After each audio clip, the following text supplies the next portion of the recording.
हरे कृष्णा। मैं राधिका प्राणवल्लभ देवीदासी आपका स्वागत करती हूँ।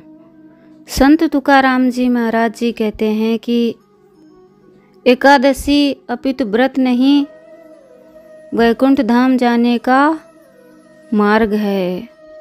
जिस प्रकार वृक्ष की जड़ को अच्छी तरह जल से सिंचन करने से तने, शाखा, उपशाखा, पत्ते, फूल आदि सभी तृप्त होते हैं, पुष्ट होते हैं, और जिस प्रकार प्राण की रक्षा हेतु आहार ग्रहण करने पर समस्त इंद्रियों की तृप्ति, पुष्टि हो जाती है, उसी प्रकार अगर व्यक्ति एकादशी तिथि के दिन भक्ति पूर्वक श्री कृष्ण की पूजा आराधना करता है तो व्यक्ति का मन भी संपूर्ण रूप से शुद्ध होकर परम संतोष की अनुभूति करता है।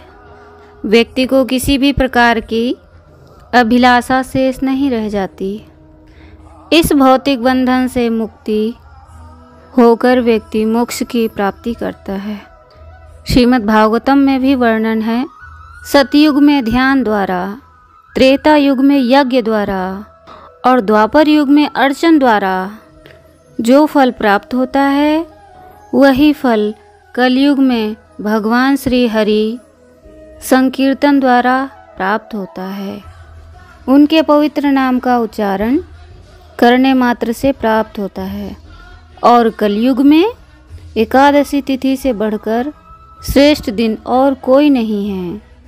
जब हम पूर्ण भक्ति पूर्वक भगवान के संकीर्तन द्वारा पुण्य फल प्राप्त कर सकते हैं।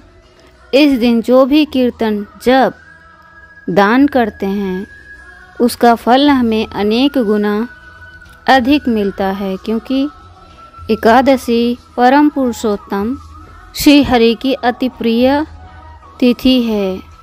परम पावन एकादशी तिथि श्री कृष्ण स्मरण का विशेष अवसर है, जो प्रतिमास कृष्ण तथा शुक्ल पक्ष के 11 दिन में पड़ती है। इस दिन सभी भक्त रात्रि भर उपवास रखकर निरंतर भगवान की महिमा का गान करते हैं, और इस प्रकार पूर्ण भक्ति भाव भगवान श्री कृष्ण की लीला कथा, लीला भगवान के नाम का जप और वैष्णव संग संकीर्तन करके आध्यात्मिक जगत में प्रगति करने का प्रयास करते हैं, जिसके पुण्य फल से व्यक्ति इस जन्म के साथ सभी जन्मों के पाप नष्ट हो जाते हैं और वो वैकुंठ का अधिकारी बन सकता है।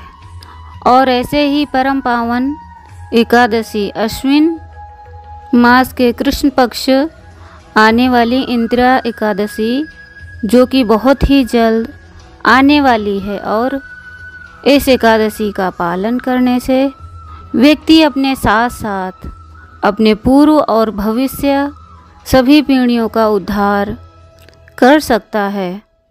ये पितृपक्ष विशेष एकादशी है और चातुर्मास के पवित्र समय में आने वाली इस इंदिरा एकादशी के बारे में कहा जाता है कि जो भी व्यक्ति इस एकादशी का तिथि का पालन करता है, उसके तो स्वयं के समस्त पाप नष्ट होते हैं, लेकिन इस एकादशी के पालन से अर्जित पुण्य फल से व्यक्ति अपने पूर्वज और पितरों को भी उच्च गति प्रदान कर सकता है।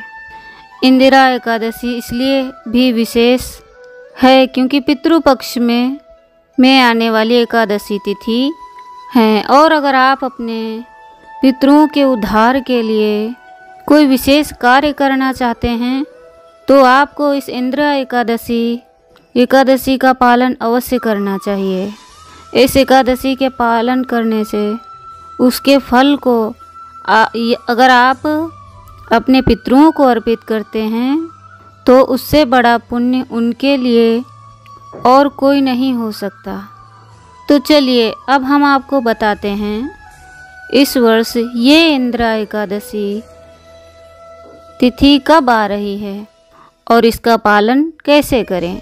इस बार अश्विन मास के कृष्ण पक्ष में आने वाली इंदिरा एकादशी आ रही है 28 सितंबर 2024 शनिवार के दिन। इस दिन भारत में ब्रह्म मुहूर्त समय है प्रातः 4:42 और सूर्योदय होगा 6:18 पर।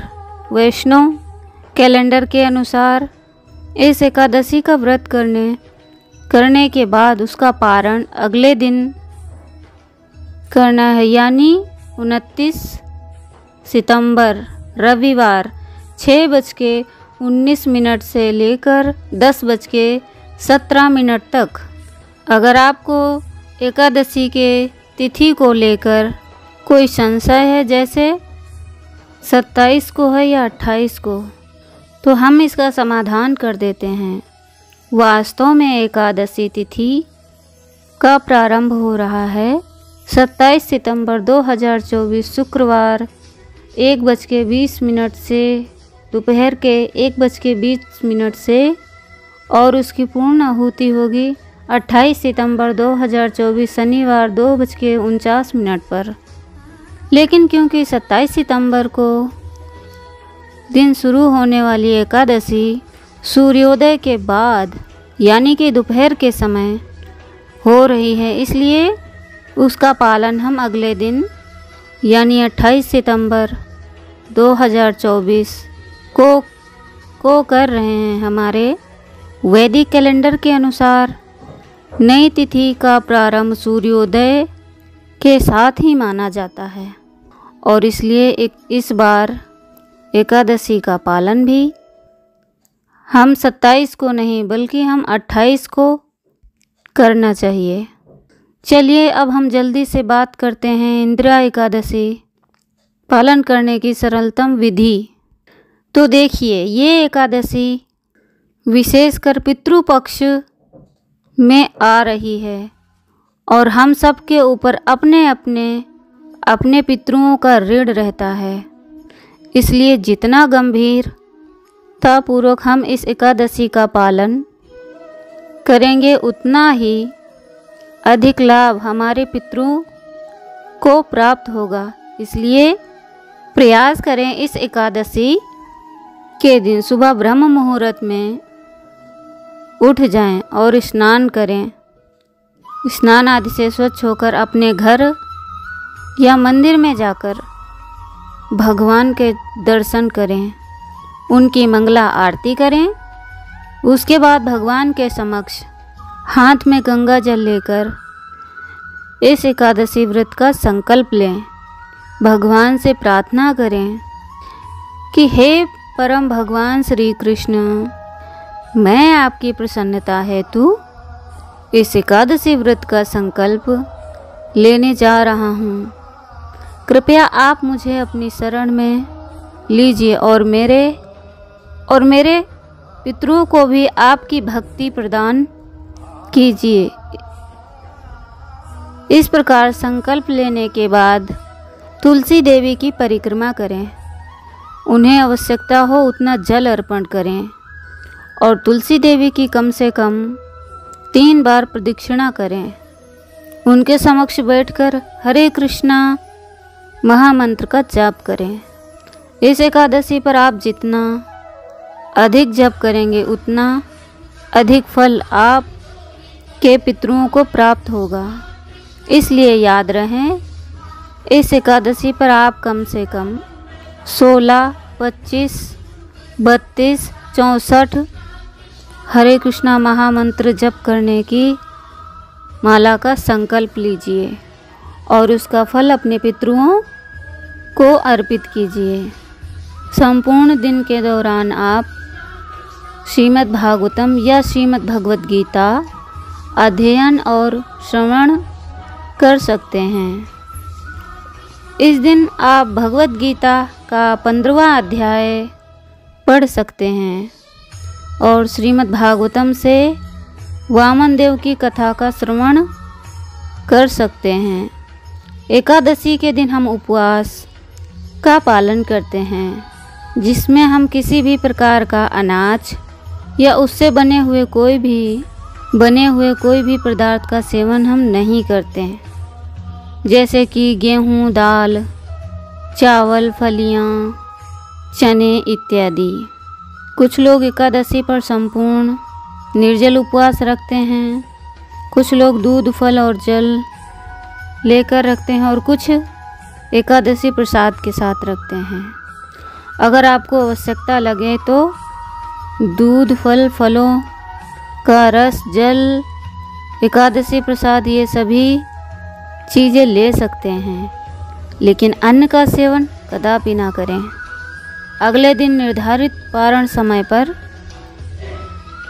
सुयोग्य ब्राह्मण या वैष्णव को अपने घर पर बुलाइए। उन्हें भगवान को अर्पित किया गया भोजन प्रसाद खिलाइए।